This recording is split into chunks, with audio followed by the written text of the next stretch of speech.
Anyway, let's get back to his interview in Newsweek in Romania. Here. So the question as far as why I'm here, to me, you know, a lot of the other conflicts are gray, but this conflict is definitely black and white. This is about good versus evil. This is a storybook, you know, any movie we've ever watched, this is definitely evil against good. I mean, we're battling a situation here where, you know, the Ukrainians and the rest of the world are caring and kind and generous and unselfish and take care of one another, and it's just a matter of, you know, we need to stand up for that. That is the most important thing in the world, is just to show human beings that we're kind and we're caring and that we take care of one another and that the world is united so that we feed each other and make sure that, yeah, his hair is blue and yellow because of the Ukrainian flag, I think. you know, we all move forward as one collective. So he clearly doesn't think Trump would have stopped the invasion. No, I don't think he thinks Trump would have stopped the invasion at all. It kind of feels to me like he thinks Trump is being very mean to Zelensky and is probably, I think this guy became, the funniest part of this is I think he became a Russiagator after Russiagate. Okay. I think he became a Russiagate guy like far after Russiagate was like even a thing. Like after MSNBC was like, all right, never mind. We investigated a lot of the stuff. There was a lot of like weirdly pro-Israel accounts involved in the election interference. We're just going to stop talking about this altogether.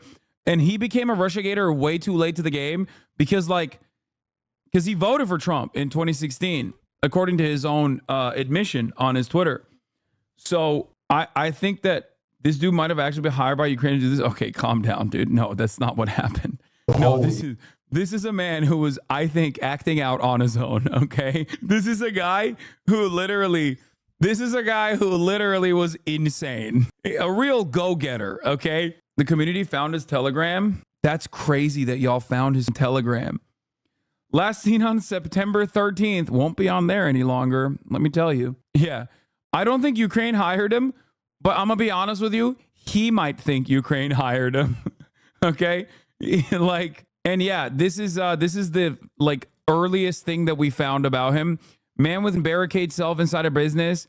He is from, I think this is literally where he's from originally. Reddit knows him. Have you contacted Ryan Ruth? He had a volunteer information center and kept track of all the international volunteers with little Ukrainian flags with each other's name on the Maidan.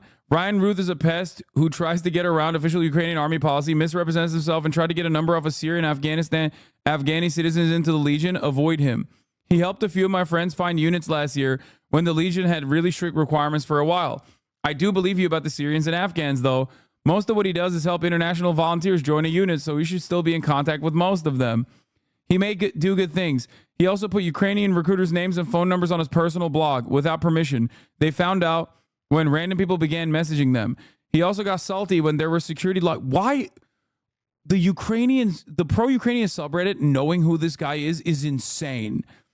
Okay? I think this guy just has a very one, things that we know about Ryan Ruth. He's a real go-getter. Okay? If he puts his mind to something, he's going to go out and do it.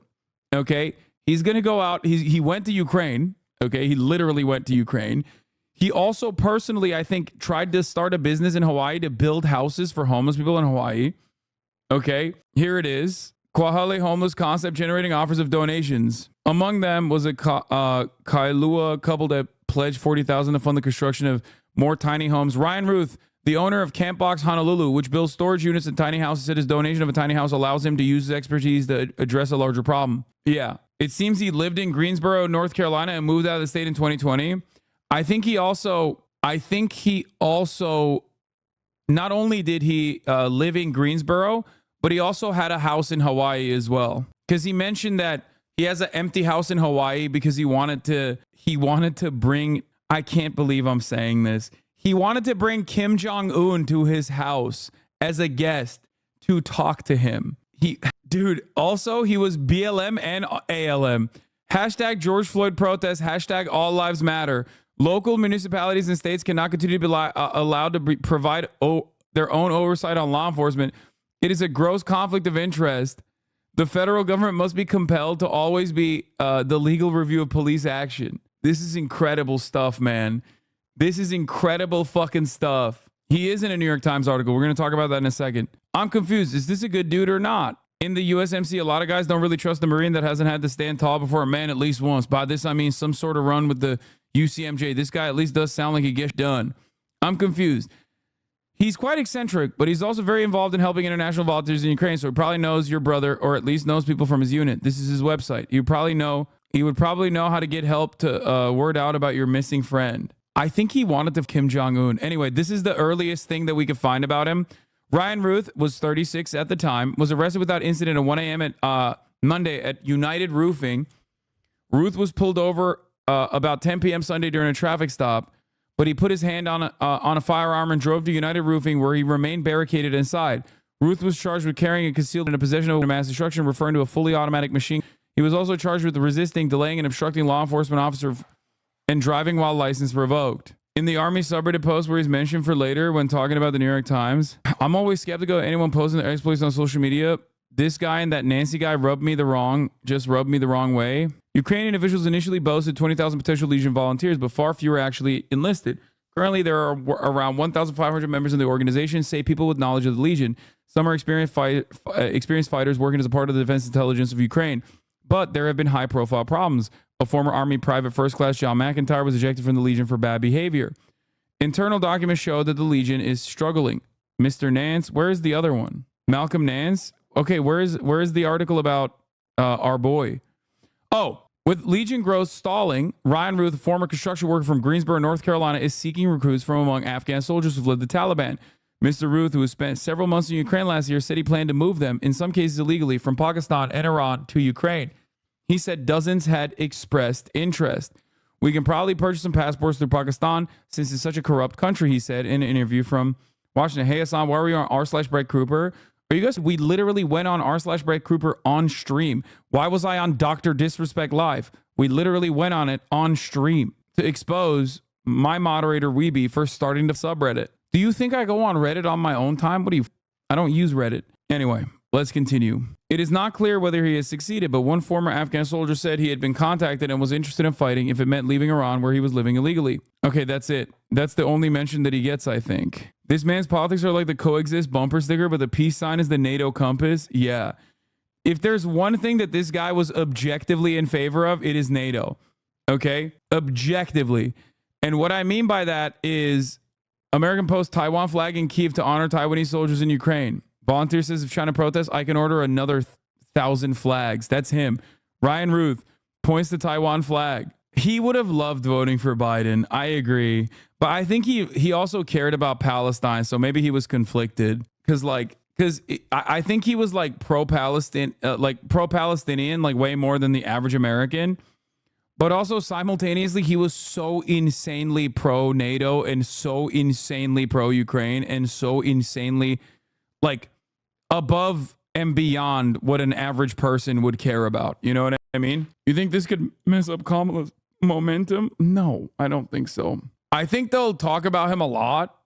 Like the Republicans will go crazy over it. Average D voter, D in a nutshell. No, Destiny is permanent. And what the fuck are you talking about? I mean, the Ukraine stuff, yes, but I think this dude is definitely way more pro. Like the Ukraine stuff, the Taiwan stuff, absolutely. Can you be pro-NATO and Palestine for real? Americans can, okay? Trump making other countries chip in the NATO funds probably made him flip. Yeah. I think I found his Reddit account. We know his Reddit account is called Taiwan Foreign Legion.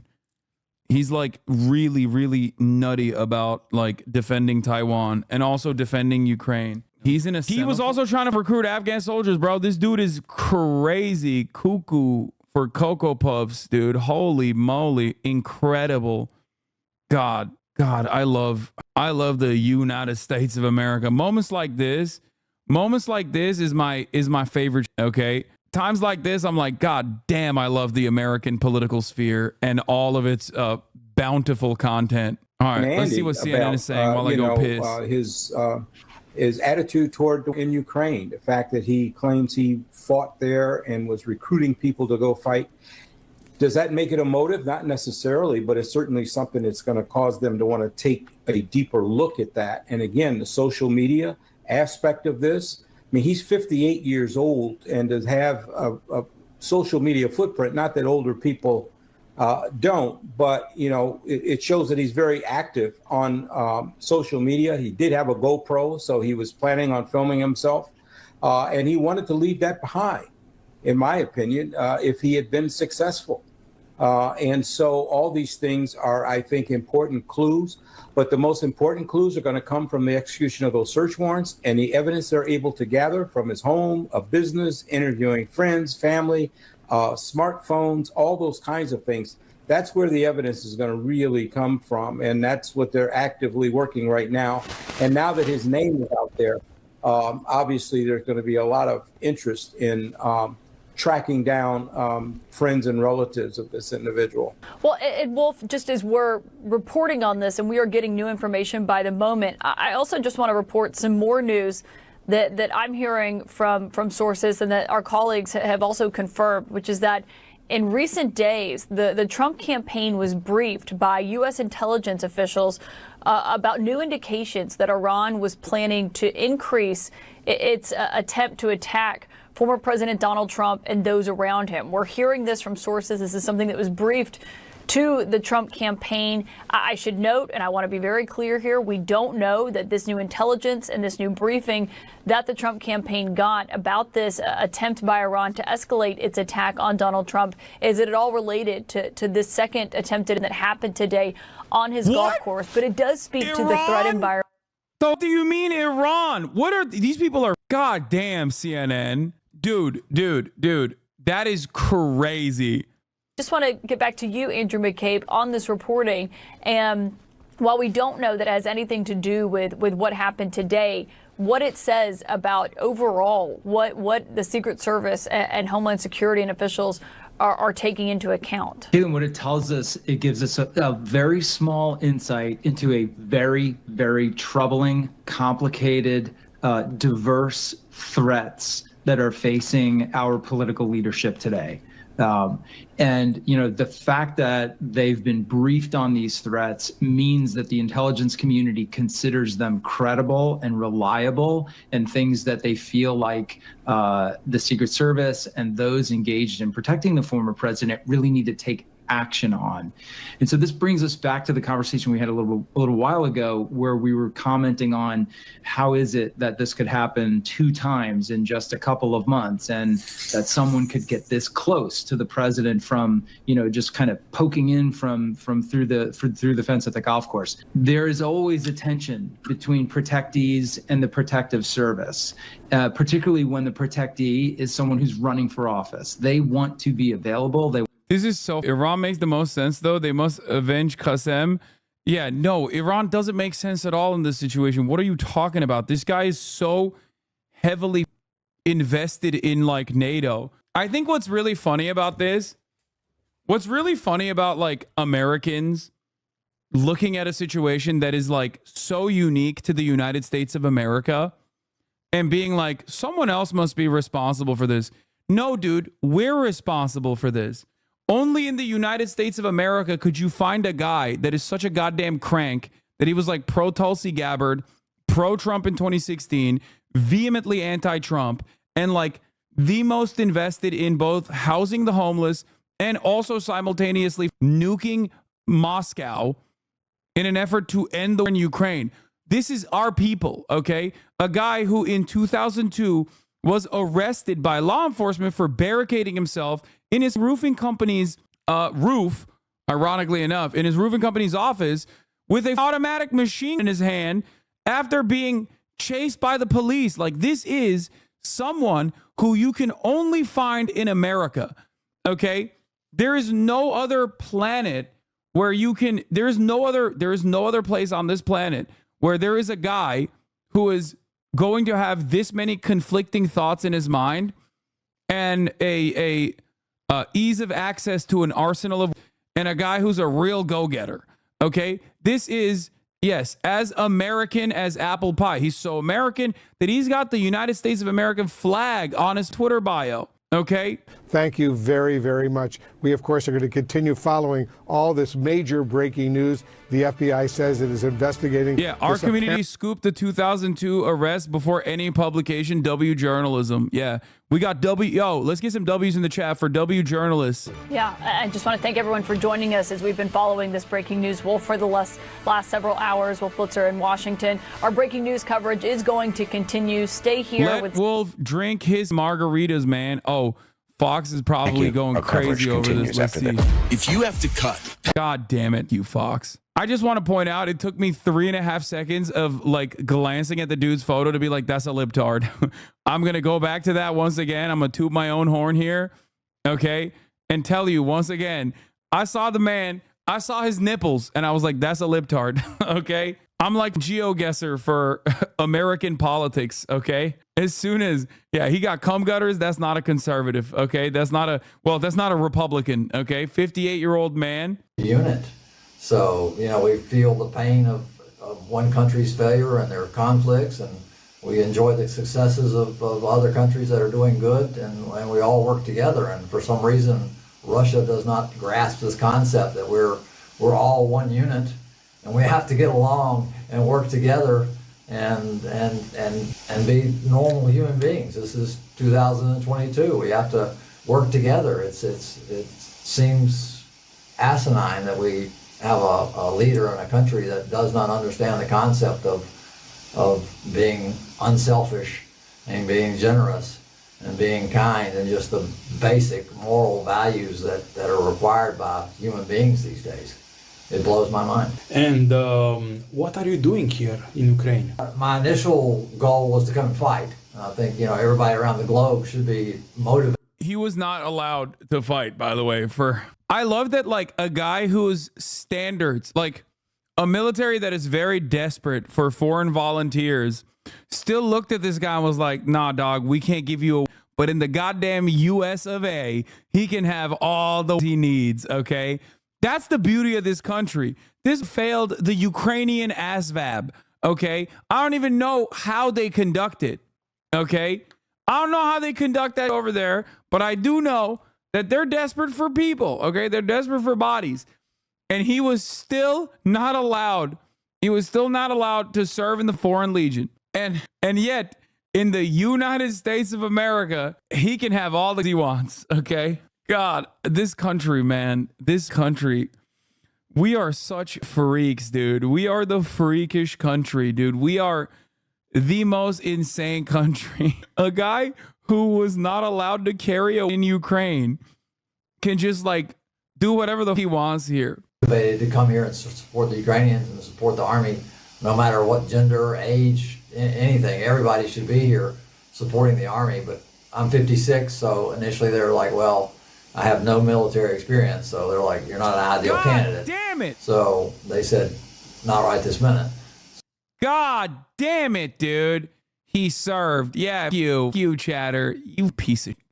God damn it, dude. Top of the hour roofing. Oh my God. At the top of the hour, there's a 3-minute ad break. I was cooking up a really good one too. I was cooking up a really good one. If you no longer want to see those ads, all you need to do is subscribe, which you can do for $6, even though it's 30% off right now, or for free with a Twitch Prime by connecting your Amazon Prime account to your Twitch account.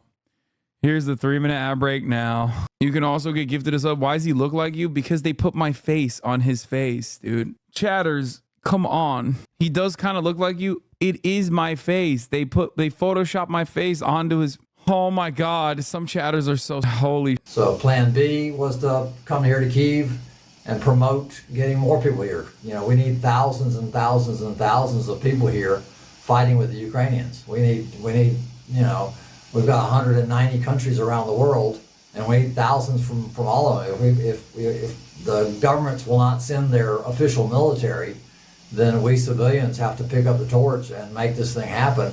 And we've gotten some wonderful people here, but it's a small fraction of the number that should be here. If we have 5,000, to 10,000 people here fighting, that is just a minuscule amount of the 5 billion people on the globe. We need everyone here fighting. That's why I'm in Kyiv, So every project that I promote is about getting people here to support the Ukrainians. We were at a critical juncture in this where we are sitting on the fence as far as whether good or evil is going to win. You know, right now we're looking at a situation where the world is waning and it's thinking that this is important or not. And we're at a point where, you know, all right, are we going to stand for humanity, for human rights, for everything that is good with the world? Or are we just going to ignore it? You know, if everybody is complacent and doesn't join this fight, then guess who's going to win? It might take 10 years, but we're going to lose this battle if everyone around the globe does not stop what they're doing. He also wrote this book called Ukraine's Unwinnable: The Fatal Flaw of Democracy, World Abandonment, and the Global Citizen Taiwan, Afghanistan, North Korea, and the End of Humanity. Oh my God, he wrote a separate book presenting the book on Amazon. Roosters crow here. I sit at 5 a.m. I ate a white rooster yesterday, and they normally run off screaming, but this one was paralyzed and could no longer walk. And what the? Okay, I'm going to stop reading that. He's insane. Get off the couch and come to Ukraine and defend the human rights of everyone around the globe. This is the most important thing going on in the world today. So sitting around and letting life go on as normal. He also stopped a rape. He fought and chased a suspected rapist and later assisted the police in an investigation. Makes him a super citizen, if not a superhero. For his efforts, Ruth was awarded Law Enforcement Oscar by the Greensboro chapter of the International Union of Police Association. A statue shaped like an Academy Award rests on the mantle of his living room. Ruth received the Oscar for being the Citizen of the Year. I hope that everybody else would have done the same thing in the same situation, Ruth, 25, said. When these types of incidents happen, most of what you do is just impulse. You're just reacting. I was happy to be at the right place at the right time. I'm so glad this guy didn't die. Yeah, I can't wait. He's going to write the most insane book. He is the main character. We're just the background. This guy's like a up Forrest Gump.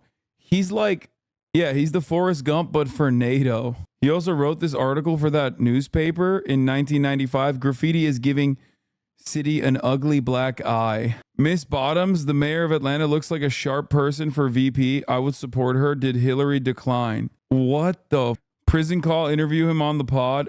I would love to do that. I am, however, afraid that if he ever gets out of prison, he would me for not being sufficiently pro-Ukraine. Like, this is the exact type of guy who would go around being like, this is in the pocket of Vladimir Putin. I know it. Okay. Like, or pro-China. He was not very good at it. True, but he's definitely the type of guy who is a go-getter. He's not going to stop. Complaining about gas prices and complaining about, you know, your luxury life in whatever country you live in is unacceptable. As human beings, we must support each other. We cannot turn our backs on anyone around the world and expect the problem to go away. So I've been dealing with Russia for my entire life. You know, we had one period where it was okay, but now we've let it slip back into terrorism. So it's just, the world needs to respond. You know, why world leaders are not sending military is beyond me. We're going to have to elect new leaders the next go around that have a backbone and that, you know, have the fortitude to say, hey, we're not going to tolerate this type of behavior. This type of behavior is unacceptable anywhere, any place, you know. So it's totally unacceptable. And why people are not responding, I do not know. What impressed you the most since you are here? My trip to Irpin was pretty emotional. So, you know, going and seeing the... Boring. Yapper. Jr. happened to be superb marksman. And Eric Trump, it just so happens, was telling me earlier today with some top-notch sharpshooters, some of the best in the country, they were hitting targets from a mile away. That ought to give people a little bit of perspective in terms of what the perimeter needs to be for any top candidate or elected official. The perimeter can't be 300 to 500 yards because that's considered an easy by anybody that has any level of. Now, Eric was, to be honest, pretty emotional and said the words to me, how many more lives does my father have here? In terms of, you know, he can only dodge so many bullets. Wow. And he rightfully is upset. And knowing firearms as well as he does, he makes a compelling case. And I'm going to put him on tomorrow night, and he's going to describe this in his own way and how he felt. The whole family has to be upset. I remember the last time when this happened in Butler, poor Barron Trump found out somebody ran over to him and said, "Your dad, we think he's dead." For a kid that's about to go off to college, I don't think that's and probably a very traumatic one for him, and for the entire family. And I feel horrible for this family for all that they have gone through. So much of it has been unfair. But just is he crying on this? You know, the president tends to shrug this off himself. The president shook the hands, according to my friend Steve Witkoff, of every single person that was out there protecting him. He thanked every one of them for protecting him. He was grateful to all of them. And that just happens to be the way it is. He happens to be. It's a side of him that I wish he would show more often to the American people. But that does not negate the question, Charlie, and I think we're tracking on this very important issue. You've got a tree line, you got a fence, you're only 300 yards away from where the presidential candidate, Yeah, I guess his boyfriend almost got again, so that's probably why he's a little emotional. Top-notch Secret Service agent that was able to stop that threat by taking his own. I don't know where we would be again today. I mean, the top-notch Secret Service agent, they missed, dog. What the hell are you talking about? He literally escaped the woods, got in his Nissan SUV, and drove away. I think there's a lot of questions that got to be answered. This interim report that'll be coming out from Congress is going to be very revealing. Sean, it's Molly here. I'm having this remarkable deja vu because the last time I saw you in person, we were outside of Bedminster, outside of the golf club where he had just survived the prior attempt. And now here we are in the same situation where it's remarkable that the former president is still alive. Remarkable that we're talking about security failures, the bravery, of course, of the people on the ground there, of the Secret Service agent that was one hole ahead and created where we are today. We're thankfully not holding a state funeral of types. Your thoughts on where this goes as we're still waiting for the first interim report to come out on the prior attempt. Molly, on so many levels, you're so right. And I remember the conversation we had about this very topic. But if you think of the distance of 300 to 500 yards and the idea, regardless of what the resources are, if you don't have enough resources. Bro, nobody cares about Trump, dude. Stop crying, okay? No one. Like, you guys do, your fans do, but like, it literally, this is so stupid. That is a... He's like, why won't people care about our big, beautiful... Why won't people care about our big, beautiful president? This is so frustrating. Why don't they care? Well, they do. It seems they do care. They just care in the opposite direction. They care enough to like try and them, okay?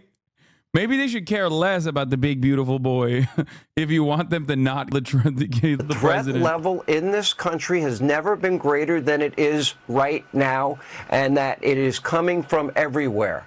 So that would tell me we need more resources, not just for President Trump, but for the vice president, for the president. Will this have some real impact on the election? I don't think this will have like a major impact on the election. It is because this guy's too much of a kook, too much of a crank. People hate Donald Trump.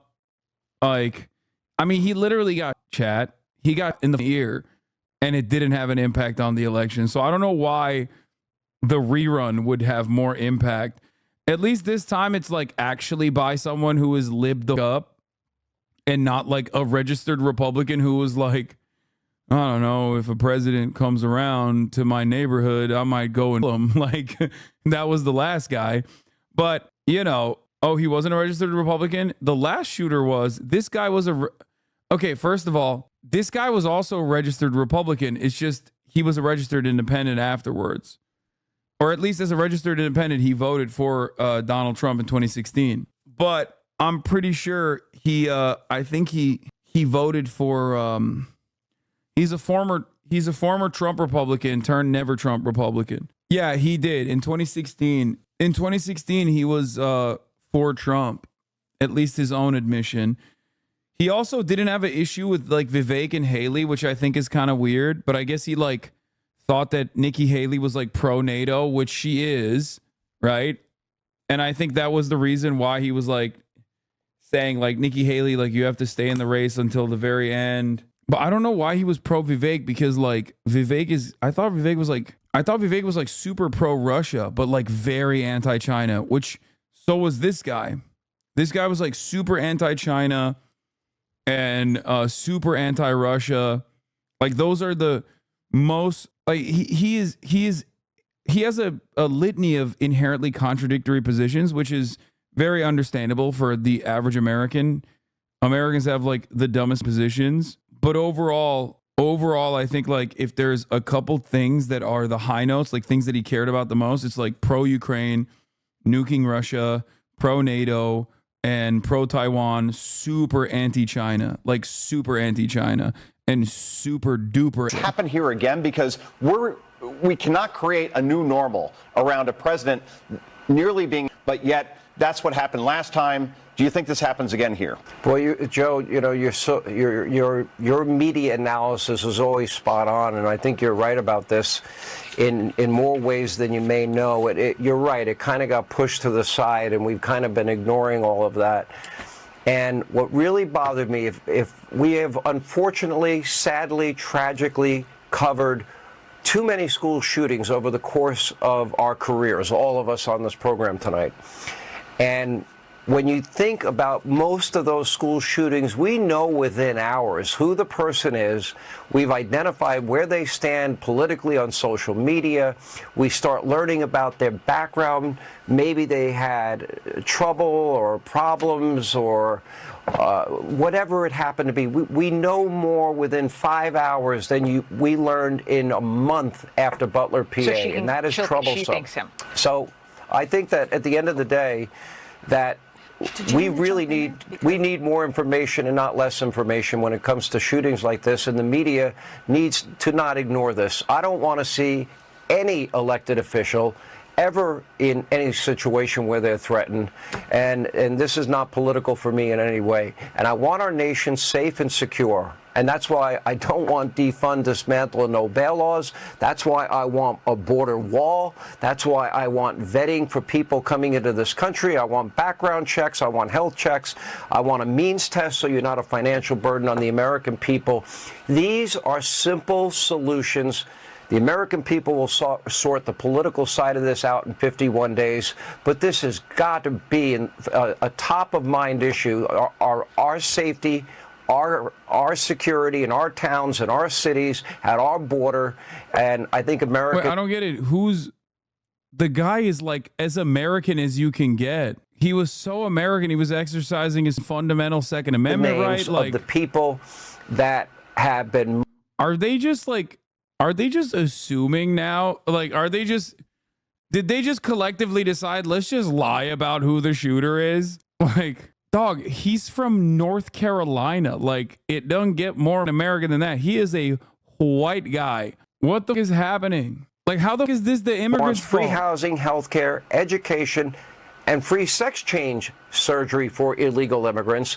And most Americans don't know this yet, and voting starts early this week in Pennsylvania. Now, that is a disservice from the media that you cover. Wait, free housing, free healthcare for Americans? Like what? I wish. Really fair choice in November. They need to know about this. Now, I'm going to make this challenge. And for the record, when the Biden administration wouldn't give Robert F. Kennedy Jr. a Secret Service protection, even though I disagree with Robert F. Kennedy Jr., in light of his family background, his uncle was, his father was, they denied him Secret Service protection for the longest time until after the shooting in Butler, and I had been advocating for him to get that. The minute after he supported Donald Trump, that was it. They took his Secret Service protection away. That, to me, they need a complete reevaluation of who in the political arena needs support. And one other issue that is political that I will bring up. We need to re-examine what happened in the summer of 2020 We had 574 riots. We had dozens of dead Americans. We had thousands of cops injured with bricks, rocks, bottles, Molotov cocktails. We had billions of dollars in property damage. Vice President Walz would not call in the National Guard. Opened up the windows of his family home to smell burning rubber, the smell of freedom, or whatever he called it. And Kamala Harris, 4 days after a police precinct in Minneapolis was burned to the ground, she was out tweeting out a bail fund to let the rioters out of jail, then goes on with Colbert and says, those rioters aren't going to stop. They shouldn't stop. And we're not going to stop. Well, where's Liz Cheney when you need her? Because that kind of sounds like rioting and insurrection support. So I think these are political issues that I know you're going to be talking about the rest of the hour. Well, we will for sure. Sean, it's Alicia again. I just have one more question. Just wondering, you know, when there was a reporter in that news conference earlier who said that there were 25 of us, referring to the reporters, wondering how this was able to happen. And then the sheriff said, you know, he's not the sitting president. In the room that I was sitting in, everyone gasped. Is this a moment for President Biden where he needs to, where the onus is on him to go above and beyond all protocols and make a decision? We're 51 days from the election, that Donald Trump needs the kind of protection that he deserves. I think it's been a moment for them since Butler. I think it was a moment. I think they should have had the common sense to give Robert F. Kennedy Jr. in light of what happened to his father and his uncle being, he deserved Secret Service protection. There were a few of us that were outspoken begging for it on his behalf, even though I don't have a political agreement with him on a lot of issues. I think that after Butler, there was some improvement. But how did somebody get within 300 yards of Donald Trump with a scoped AK-47 and have an ability come within really seconds of him again? How is that possible? That is not, for those that know. You want to know how unserious the situation is? They're basically done talking about like how devastating it is for Trump and are now advocating for more funds to be allocated to Trump's Secret Service detail so he can golf. Okay. Like, my man had 2 hits. Okay. One time it grazed him. The second time the guy couldn't even fire off. And like, these guys are literally like, yeah, he should be able to golf in the privacy of his own private golf course.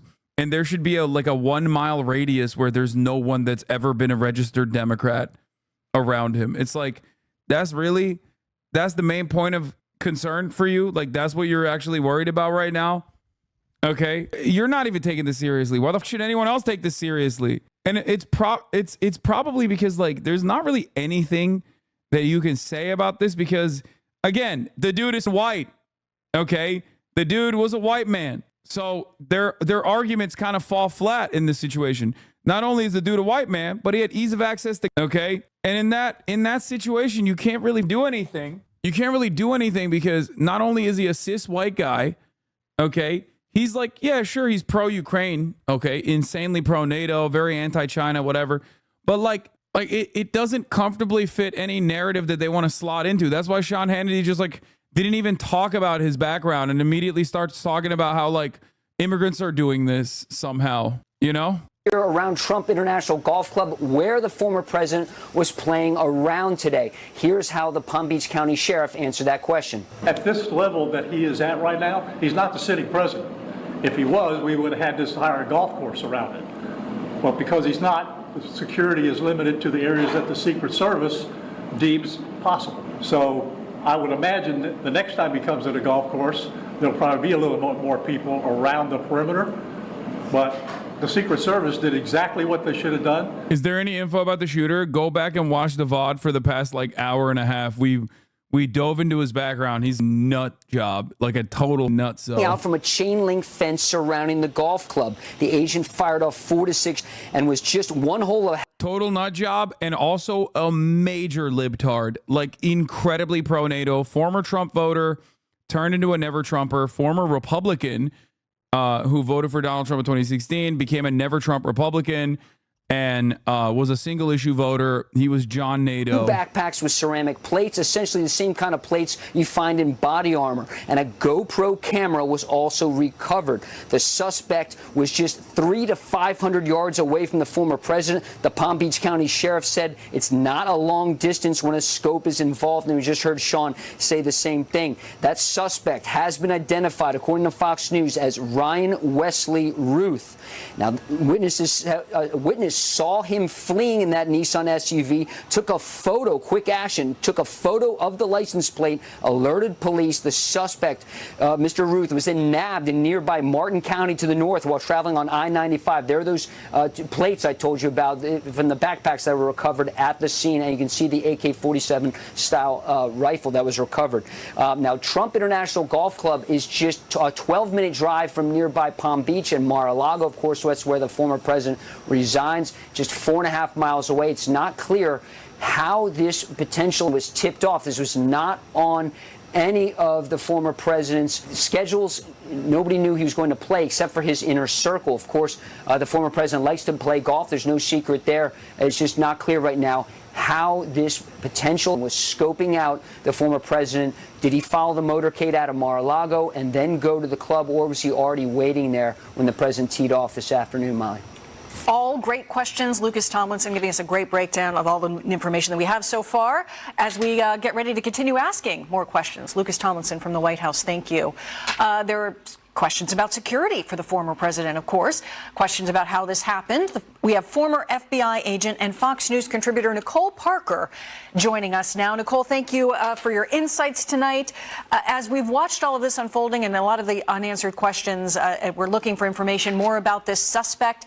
What are your insights? About what we know and what we can gather from the nest they're on, go through the vehicle and the house and seek more information? Right. I have a few comments. First of all, I've been watching your programming. Sean Hannity is spot on. I don't know how many attempts against President Trump it's going to take for them to realize he deserves the full amount of security possible. No, I don't think they should do that. One, because I think it's so funny. I love that. I love that. And I imagine his family, I mean, his loved ones, they have to go through this again. And the election, we've got some time to go. And he is very much on people's radars, and we know this. And Christopher Wray has come out and talked about all of these threats. Iran has threats against President Trump. We have local, officials saying that President Trump is a huge threat to democracy. Do you think that is going to embolden individuals to say, I've got to do whatever I have to do to get rid of him? That rhetoric has got to end, regardless of where you stand on the political spectrum. Violence is not okay. And violence against any political individual is not okay. Violence against any American is not okay. And I think we've almost become numb to it because of many points that Sean Hannity made. People pouring across the border. I mean, it is extremely dangerous. But in light of this specific incident, they mentioned, he did get more detail as a result of what happened, on July 13th. Well, where was that? I live here in South Florida. I was an FBI agent in the FBI Miami division. I've been to Palm Beach. I've been to that golf course, and that location where he was, there's a bus stop literally within a couple hundred feet from that golf course. Any individual can go up to that chain link fence or wherever it might be. Hedges are not enough. They are not enough. We must honor and respect the Secret Service agent who was able to see that muzzle sticking through the fence. I mean, that is impressive. And again, coming from law enforcement, I can speak from personal experience. They changed the deadly force policy for DOJ after the summer of 2020, and it really felt like they were giving less protection to the, and specifically for us, the FBI agents. I know that's a similar sentiment likely throughout all of law enforcement, where when you are faced with a task, a threat, you do start to double and triple guess yourself. Am I authorized to use deadly force? Because now they come after law enforcement. They'll say, you know what, you weren't authorized and now you're going to get charged. We saw that happen quite frequently. They're having, dude, this is awesome. Everyone's got their own pet. Everyone's got their own pet project. It's like, yeah, this is because they're just not they're mistreating law enforcement officers, the Democrats might approve the additional. Oh, they 100% will approve the additional security. Are you kidding me? They shouldn't. It'd be really funny. It would be really funny if they didn't. But of course, Joe Brandon will do that. Are you kidding me? They literally immediately ran with like, oh, we're so sad, whatever. All this investigating this is the FBI. Is that seems to me to be a place that you might start to try to get to the bottom of, well, who did know he was playing today? And that's an excellent question. And frankly, that's one of the questions I have. And listening to all of the reporting as an investigator, I'm sitting here writing my own list of questions, and that is definitely on my list. I want to know, first of all, and I'm just going to kind of run down a few of the questions I have. First of all, is the suspect talking? Is he talking, or is he stayed quiet with law enforcement? And I want to know what he's saying. Was that GoPro active? The camera that he had, was that activated or was it not? The social media accounts, what did he last post? What is his grievance? We already know, dumbass. You should have just looked it up. Former FBI. Is the FBI really hiring dumbasses like this? God damn, no wonder they've fallen off. Emails, the digital footprint. They used to like infiltrate revolutionary groups and like black leaders and stuff.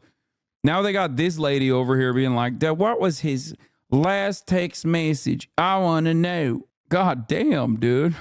Having worked these types of investigations, I worked the Caesar Sayoc pipe bomb case in the Miami division, and we immediately impounded the vehicle. It was taken back to the FBI field office in the Miami division, and you execute a full search warrant. There is not one aspect that goes unnoticed when you're executing those warrants. And I know some very amazing FBI agents in the Miami division. The SAC for the Miami division mentioned that all resources will be offered. The evidence response team and others, they're going to be meticulously conducting this investigation. Again, we went through literally every single one of the suspects' tweets. They are hilarious for those of you who are wondering. Yeah, they defunded the FBI, brother. What the hell is this? I mean, it's right here. A lot of them got deleted already, I'm pretty sure. But they're just really funny overall. We need to burn the Kremlin to the ground and put an end to Putin and Russia. Let's make Ukraine the whole of Russia in the future. World War III, let's go, people. I'm ready to fight. I'm ready to go to Ukraine and fight or die for the kids and families in Ukraine. We cannot sit around and do nothing. We need to flood Ukraine with citizens from around the globe for a massive civilian army. Someone respond to me and let's do this. He was a real go-getter. Hear me out. Imagine this guy just wanted to watch Trump play golf up close, and he didn't own any binoculars, so he just had to use the scope on his rifle. Maybe. I'm literally Ukrainian, and he cares more about Ukraine than me. I mean, he was there. You know what's really funny about it? Perhaps because of the fact that he didn't do anything, like he couldn't do anything, this is not as easy of a case to stick on him as well. Like how are they going to find I'm sure this guy is so insane. He probably wrote a manifesto, but like, given the way that American laws work, it would be very funny if technically he didn't do anything illegal. Because like in the state of Florida, this is a defendable case. Because in the state of Florida, if he doesn't have like a straight up manifesto, okay, in the state of Florida, what was this? He just had that's not illegal. Like he had I guess like, is it public property? No, is it private property? Like, was he brandishing? Because if he wasn't brandishing, like, it should be, but I don't think it's to have like a registered firearm, you know. Didn't they say they're fired? No, he didn't do anything. He didn't fire any. It was Secret Service that, no, it's not. This is federal, brother. Attempted still counts even if he didn't fire. I know. I'm just saying. I'm just thinking, like, put your defense attorney hat on for a second and think about the ways in which you can get this guy off. It's not as crazy as you think, because like they have to prove that he had like an intent. Like they have to prove that he at least like intended to the president. You know what I mean? And I feel like a really good lawyer could potentially be like, no, this guy was just, he was just hunting. Like, I'm thinking hard about the ways I can get this guy off. Ew. A good Florida defense attorney will get this guy to stay in a luxury mental hospital. Problem is, all the good Florida defense attorneys, I think, are probably pro-Trump, like super invested in Trump. Jayoma will get this guy off, okay? Call Jayoma. This is the case of his life. Get him on this immediately. I swear to God, dude, get him to pass the bar. That's easy for him in the state of Florida. He would do it. And then get Jayoma on the call, dude. Lolo doesn't have a job right now. Lolo, Pass the bar in Florida. It's probably easier than New York. You did it in New York. You can definitely do it in Florida. They got like way less laws there, I suspect. Isn't aiming at the former president intent? Excuse me, Your Honor. Who said he was aiming? He wasn't even brandishing. Much to consider. Your Honor, my client is a misunderstood man. He simply brought ceramic targets to shoot at and thought that this would be a large enough area where he would not be disruptive. He is a big fan of nature and thought this big patch of grass would be a perfect place for him to set down his ceramic targets to shoot at. He, as a matter of fact, was really interested in learning how to become a better so we could go back and fight in Ukraine. You are a sellout, Hasan? What? You blocking someone known by no one? You are a sellout? Filipinos have mind. He keeps trying, but he can't avoid me. Okay, I'm going to ban this guy. I object. Subjective interpretation, Your Honor. Yeah. Reduce it down to trespassing and give him house arrest. I mean, this is some funny. Really. It's awesome. The big weekend show. Uh-oh. Is looking across the golf course at a chain link fence, and there are a couple of, like we saw with these pictures, a couple of bags, one that had a GoPro in it, and I think one had some ceramic tiles in it, and he sees a couple of inches of a short-barreled AK-47 sticking through the chain link fence, and then realizes what it is, and then does something about it. That's pretty amazing police work, and my goodness, how fortunate.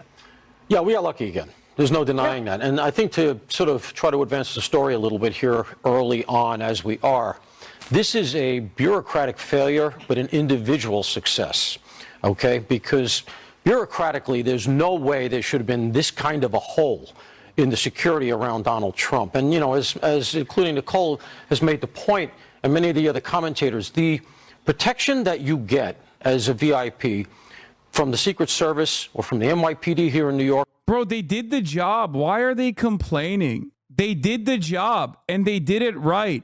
They didn't do it super right because they didn't end up like actually shooting the guy. But like they literally did the job. They protected him. And they're still mad. They're like, oh, no one who doesn't love our big, beautiful boy should be allowed near him. That's the argument you're making at this point. It's like there should be a 1 mile radius around Donald Trump at all times where like people who are mean to him, who have mean thoughts about him, must immediately get arrested. Like he ain't Bashar al-Assad, bro. This is not happening. What the are you like? What do you expect? Beyond Mayorkas, nobody gets fired. And who has firing power? The president. Right. Where is our president? Yeah, Joe Biden should fire the Secret Service that Trump really likes, by the way. On the ground. In this team today, where they got the picture of the vehicle, they got the vehicle rapidly. They communicated amongst themselves, and someone was taken into custody fairly swiftly. Yeah. So the response looks to have been really, really effective. It looks like there was good coordination between West Palm and between the Secret Service. According to the story that we're getting, there was a witness there who eyeballed him, then took photos of the car, took photos of the plate. That's the key point right there. Thank God for that witness. Now, think about what that's like. You're in West Palm Beach, you're in a patrol car, it's a sleepy Sunday, you're not expecting much. All of a sudden it comes over, force fired at Donald Trump's golf course. You can imagine the adrenaline rush. Everybody goes to the scene, and the service is there. You got to protect you don't know what's going on, and yet it worked. They got the facts fast. They held on to the witness. They got the information into the the license plate reader, okay? They were immediately able to track that car. They got a hold of the conjoining sheriff's office. They immediately got on it. They did a car stop. They call it a felony stop, right? There's certain procedures to make sure there isn't a shootout. Turns out they was left at the scene, but they don't know that. And it looks like they got the right guy. That's pretty seamless, okay? And that happened fast. And you know what? We don't know where this guy resided. There's some indicia that he's not from the area, right? So we don't know if he was doing pre-surveillance to try to pick up where Trump is on a Sunday, et cetera. That's all going to be looked at. But, you know, at the time, they don't know what they're getting into. Is the car booby-trapped? Is there somebody else in the car? Does he have bombs? Remember the Boston bombing, okay? I had guys up there from NYPD, my guys. And, you know, those guys were throwing bombs out the back of the truck. So you have no idea what you're getting into with something at this level. So at this point, I think we can say very good response, well coordinated. Kudos to the team that responded on the ground. You got to go back to the prophylactic aspect of this, should it have happened to begin with. Paul, would you recommend, if you were handling Donald Trump's security, that he not do outdoor rallies, not golf? I don't agree. I say that the guy should be able to do what he wants to do. He should be able to golf and do outdoor rallies because that's where he gets the big crowds. Yeah. But if you were running security, would you say at this point, given 2 attempts in 9 weeks, would you say, you know what, Mr. President, let's keep it indoors, let's keep it in a secure location? What would you do? Look, if that's the safe answer, right? I'm running the detail. I say that to him, and I would fully expect to get a no back. Right? It's safe for me to say, Donald, Mr. President, do me a favor, don't leave the basement. All right, much like the Biden campaign in 2020, right? Why don't we let's run a Biden campaign, okay? Can you stay inside Mar-a-Lago so I can sleep at night? But I wouldn't expect Donald Trump to adhere to that, and nor should any of us. The idea that with the resources of we can protect one human being who everybody knows there's a lot of people want to take out, they're afraid he's going to win.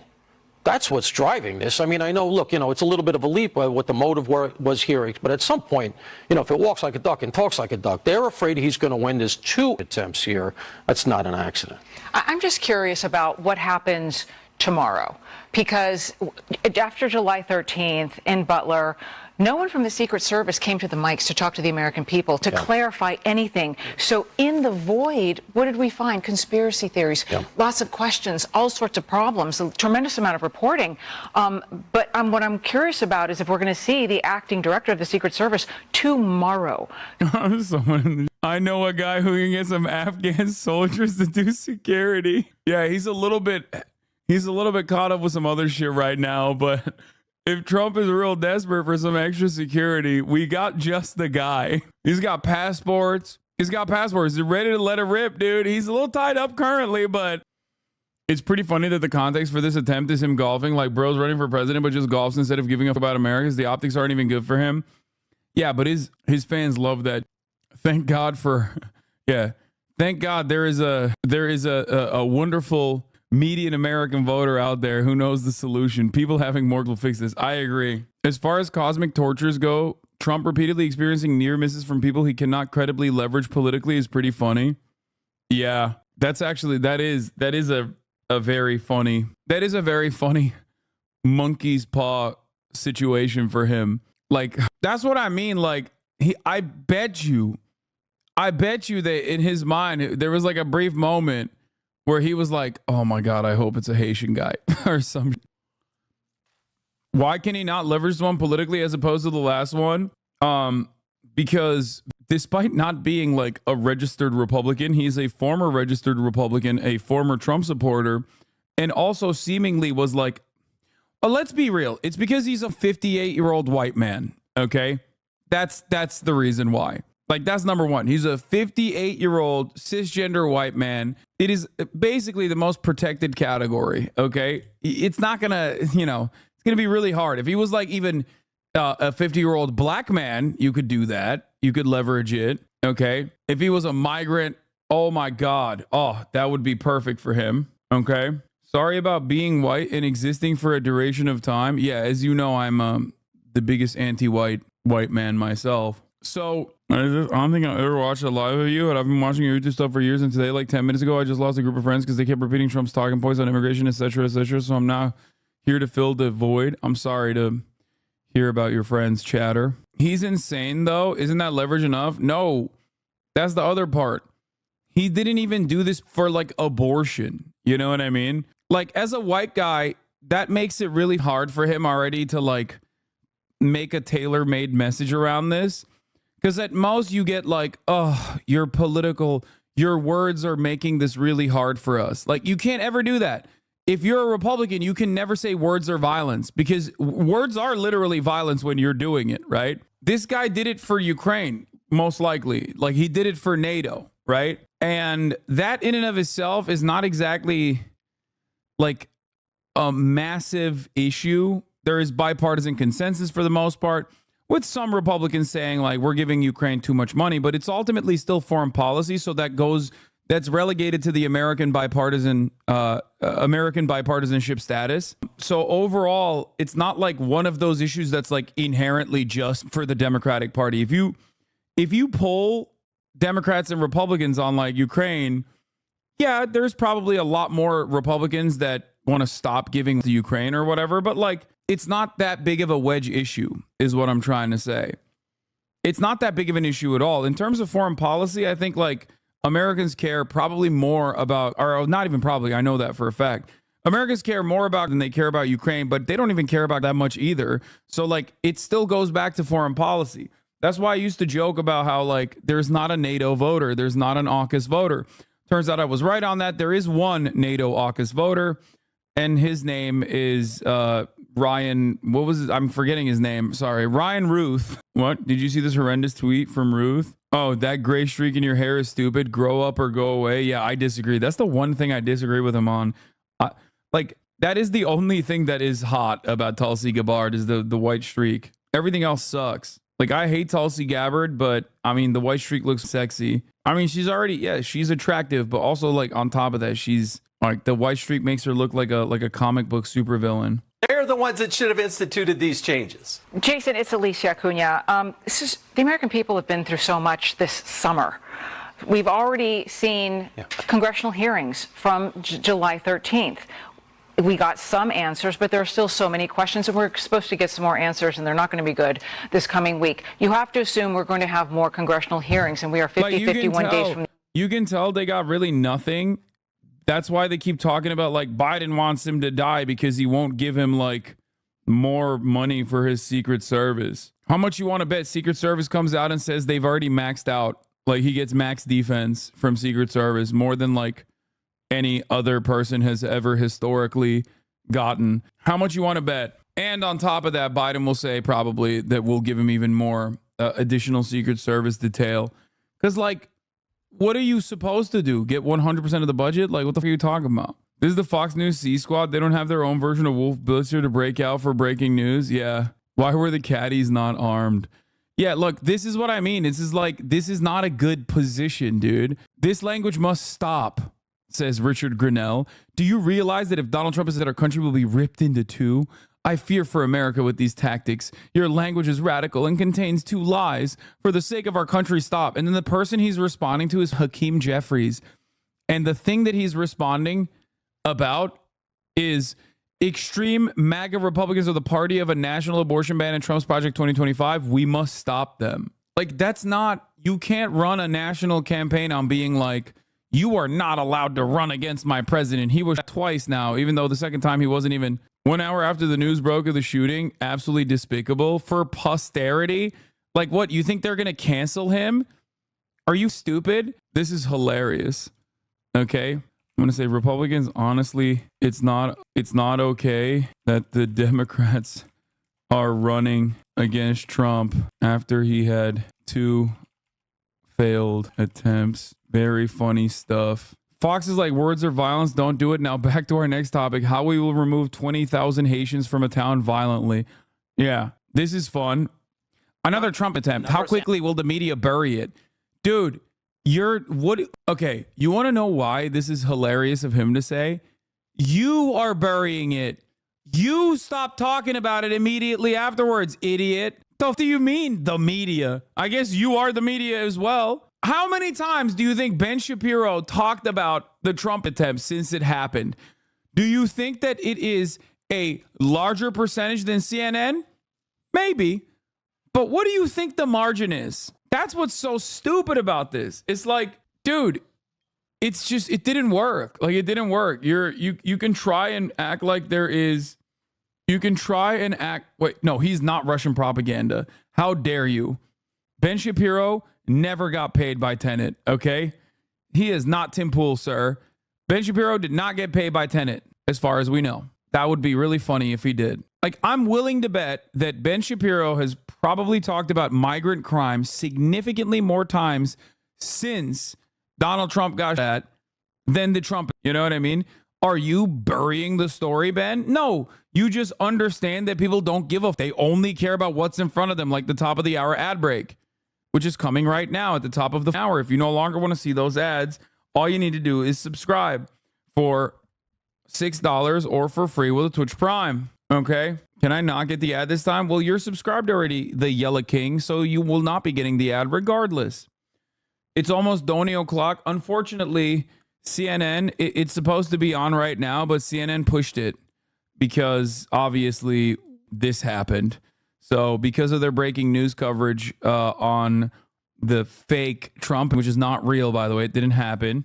Okay. I guess technically it literally didn't. That's my position on the matter. I've decided I'm going to be like, that didn't happen. It happened the first time. It was foiled. The second time didn't even happen. Not a single was fired. You can't tell me.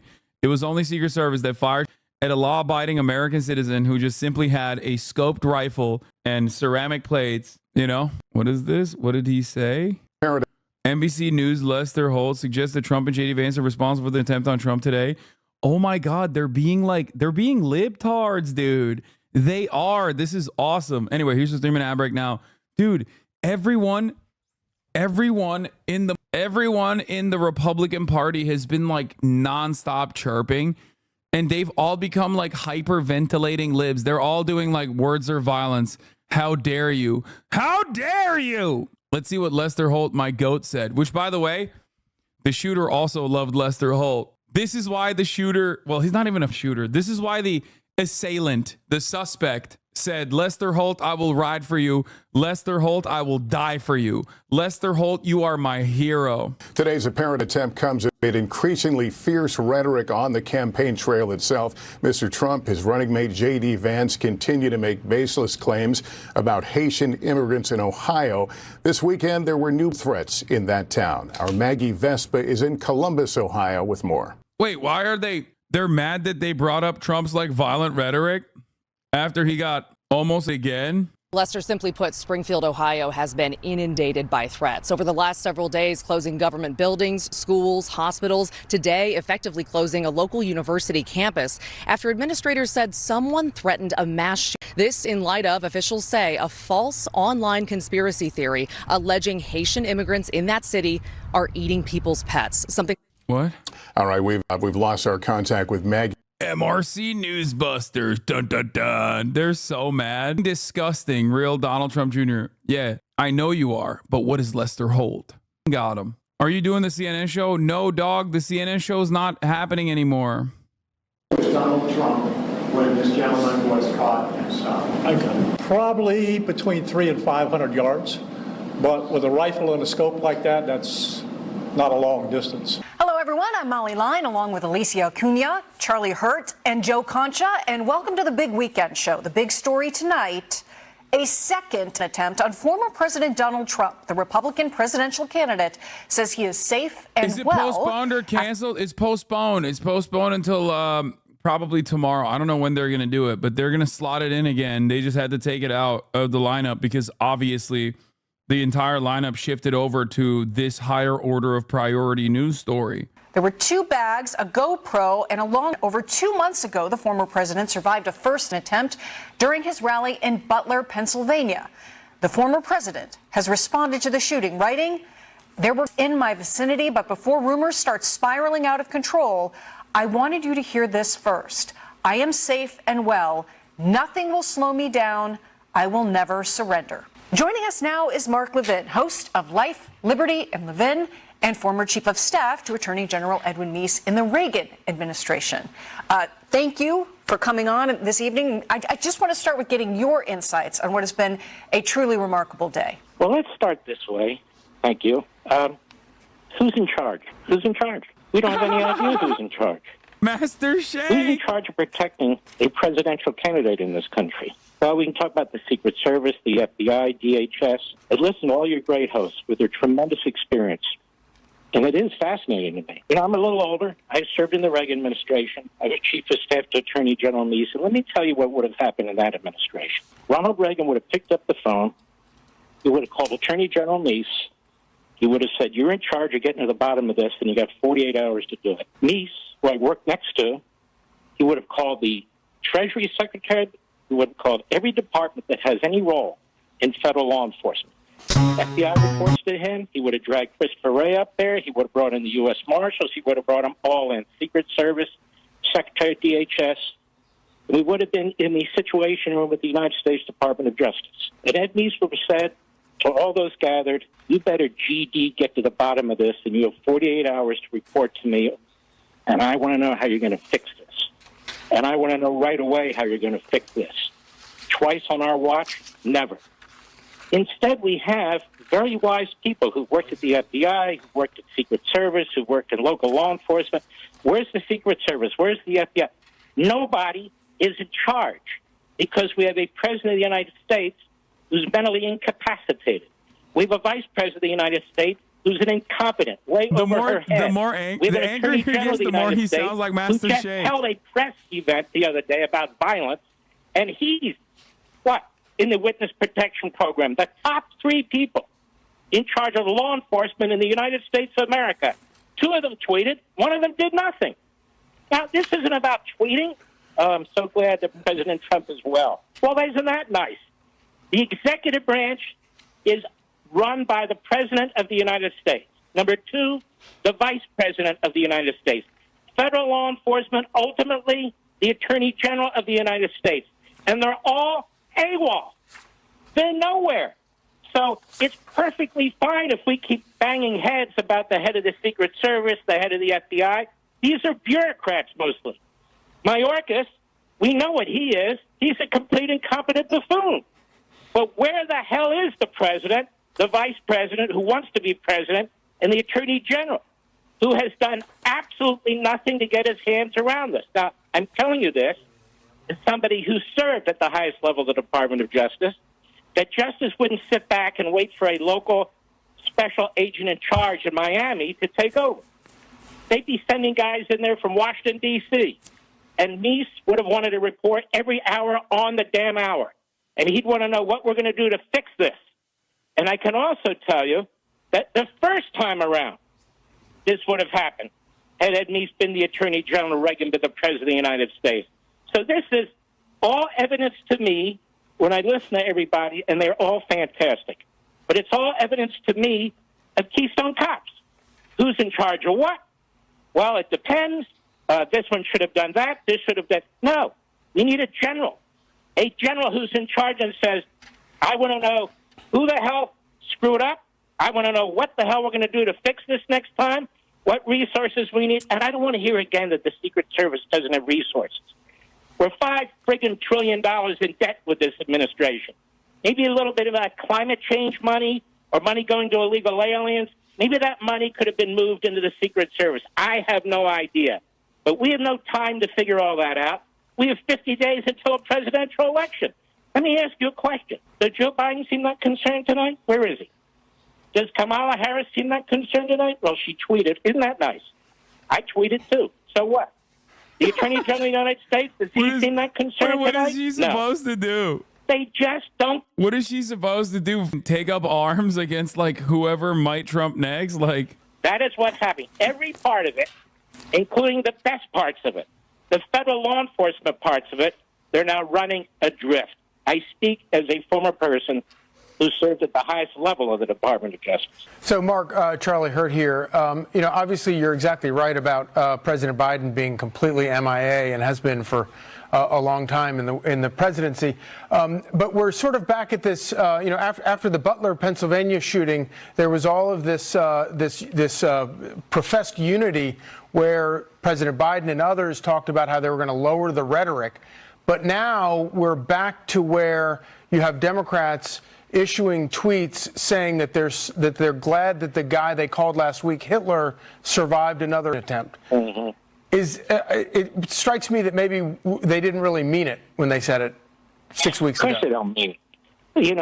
If you watch MSNBC for about 15 minutes, the hate and the drivel and the contempt that pours out of their pores from Joy Reid and, don't get me started with the long list. CNN, so contemptible. Every time they mention Trump's name, they have this constipated look on their face, like it's unbearable. The way that you have prosecutors talk about Donald Trump, elected prosecutors and a Garland-appointed prosecutor, the things that they say in their briefs are so horrendous. What some of these judges have to say, the Democrat Party controls the culture, they control the media, they control the propaganda, They now control many of the court systems, and that's exactly what you're seeing. You're seeing a one-party monopolistic system. And people have written about this long before me who've gone through these various regimes, totalitarian regimes, their use of words, creating devil terms and angel terms. You know, Trump's always the devil, Harris is the angel. And you can see this endless propaganda and contempt. And by the way, they hate you and me, too. They've made it abundantly clear they hate at least half the country. So, of course, this contributes to the nut jobs out there and so forth. But still, I don't know how much we can do to fix that. I do know we can do something to fix the executive branch. And we got to boot these people out as fast as possible, take these agencies back. We need to fumigate them. We need to get people in there who are serious public servants and civil servants. We need to put competent people in senior positions. We need to take the FBI back. We need to take all the federal agencies, and particularly the police agencies, back. We need to take the Department of Justice back. And we can do that in the next election, because right now they're completely and utterly either out of control or rudderless. Mark, it's Joe Concha. I'm going to read a quote from Lester Holt, who was reporting on this attempt. Again, the second in 64 days. Here's what he said tonight on the NBC Nightly News, and you're going to get a real kick out of this. Quote, today's apparent attempt comes amid increasingly fierce rhetoric on the campaign trail. Mr. Trump, his running mate J.D. Vance, continue to make baseless claims about Haitian immigrants in Springfield, Ohio, resulting in threats. So in other words, it's Trump's fault that somebody tried to shoot him today because of something that was said about Springfield, Ohio, which has had an influx of thousands upon thousands of Haitian immigrants to their town. And because Trump brings that up and because J.D. Vance brings that up, therefore, that's what's leading this. I'll let you go from here because I can't believe what I just saw right now on the NBC Nightly News. Sickening. Absolutely sickening. No, actually, I thought it was all the Democrats and their anti-Semitism. I thought it was all the Democrats and their anti-Israel. I thought it was all the Democrats hunting down Jews on the universities and college campuses. I thought they were the problem. I thought it was all the illegal immigrants raping, selling into slavery, women and children. Maybe Lester Holt has a difficulty digesting facts around it. This guy is not a Haitian. In fact, the more I'm reading is I'm getting information he may have been an anti-Semite. I don't know what he is. We'll get the facts. But Lester Holt doesn't have any facts.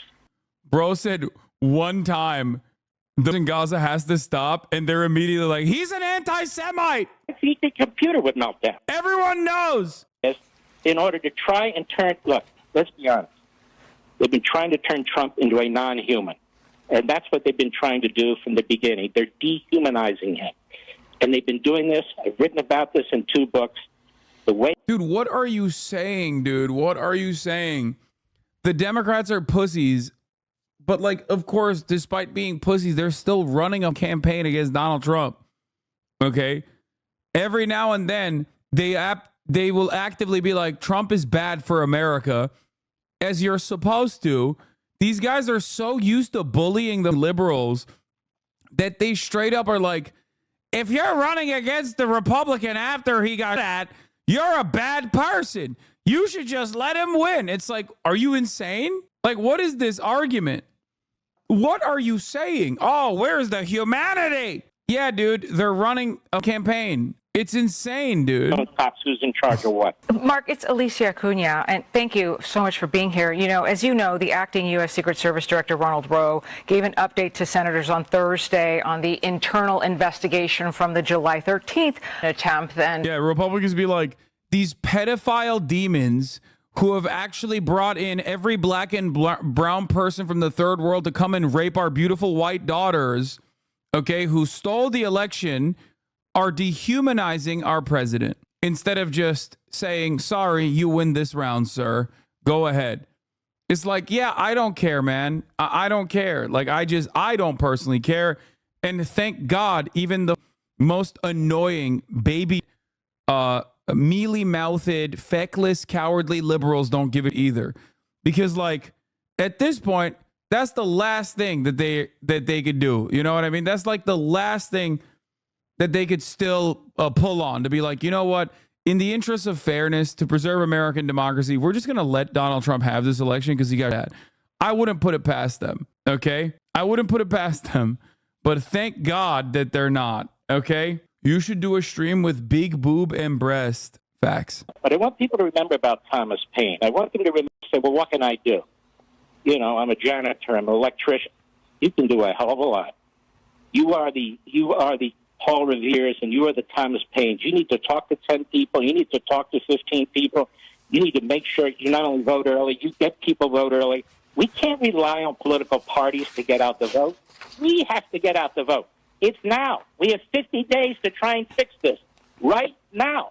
Well, Mark, for all of us, thank you so much for being here tonight and sharing your perspective. We appreciate it. Mark Levin. God bless. Thank you. And right now, the FBI is collecting evidence outside of Trump National Golf Club, and that's where Dana Marie McNichol is live tonight. Dana Marie. Okay, so we're still waiting for Dana Marie McNichol to get up there and her information. But Paul, I want to go to you actually, if we can, just to continue this conversation. Some of the points that Mark Levin was making, he just really hammered on this idea of leadership, because Americans want leadership right now, and they're not seeing it.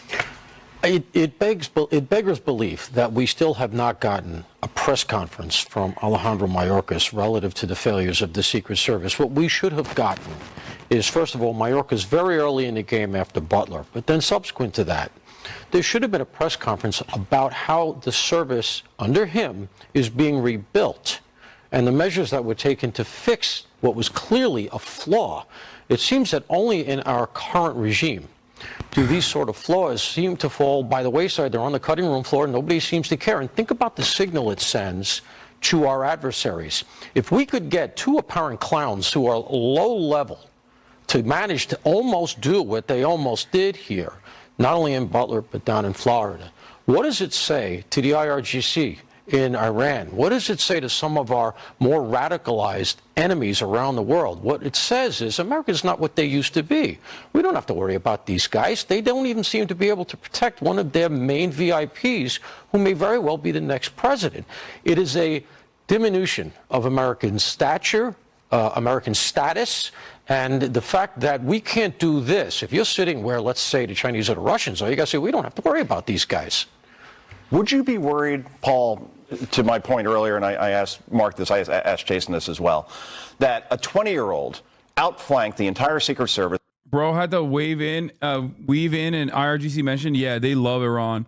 So did he take it or not? Because they're acting like the crank emptied the clip. No, dude, they did not. They are trying to massage the narrative to a way into a situation where it kind of feels like there was a real threat against Donald Trump. And this time, there obviously wasn't, unlike the last time. He didn't even get it off. He didn't even get it off, dude. Yeah, he got at by Secret Service. He ran away. Would-be shooter arrested. Yeah, I mean, even in the Chiron, it says would-be shooter arrested. GoPro and found outside of Trump International Golf Club. To be fair, it's still an attempt. I know, but they're lying about the events that took place because no one was fired in his vicinity. They're making it seem like this guy literally grazed Trump again when obviously he didn't. And that's the funny part about this, because they also then have to complain about something. And they're basically like, oh, well, what about the Secret Service? Like, they didn't do a good job. It's like, what do you mean? They literally foiled an attempt. What do you want them to do? And therein lies the problem. You can't cut a narrative off of this when the actual actual things that happened are not even as like eye-catching as the last time this occurred. And the last time this occurred, nobody gave it. Okay? So like, it's funny to me that they're doing the exact same thing again. I tweeted, love that the last time Trump almost got the GOP message was these monstrous Dems who export illegals from the third world to rape your kids still are campaigning against our president with mean words. And it didn't move the needle even a little bit, and they're doing it again. It's not going to work. It didn't work the last time, and Trump almost got, man. They hate him. We hate him. I hate him. I'm a Joe Brandon voter. I'm writing in for Biden. I'm writing in Biden, okay? And I still hate Donald Trump, okay? I hate them. Of course I hate them. Look at him, dude. Look at the past week of stories. Damn, look at this guy. Warning about Ryan Ruth. He is not and never has been associated with the International Legion or the Ukrainian Armed Forces at all. He's not and never has been a Legion recruiter. He is misrepresenting himself and lying to many people. Ruth is currently posting on Facebook about getting Afghanistan citizens into the International Legion. He told the New York Times in 2023 that he wanted to get soldiers in the Ukraine illegally. Ryan Ruth has many public Facebook posts about getting soldiers in the Ukraine in 2023 and 2024. He has no authority to act on behalf of Ukraine and ignores laws about visas. Ruth is either human trafficking, scamming people, or attempting to break as many countries' laws as he can to try to smuggle people into Ukraine to fight. This is unethical, unprofessional, and unacceptable.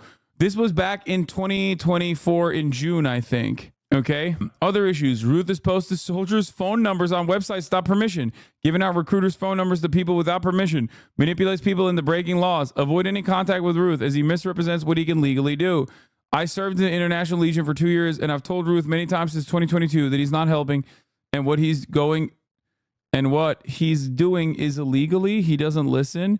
To add to this, he was previously attempted to recruit from Syria and Iraq. When he was asked to stop, he wouldn't. He was trying to come up with entry routes and was trying to organize visas for people categorically said won't be allowed into the army. It's remarkable how disparate the media footprints of the Butler shooter versus Ruth were.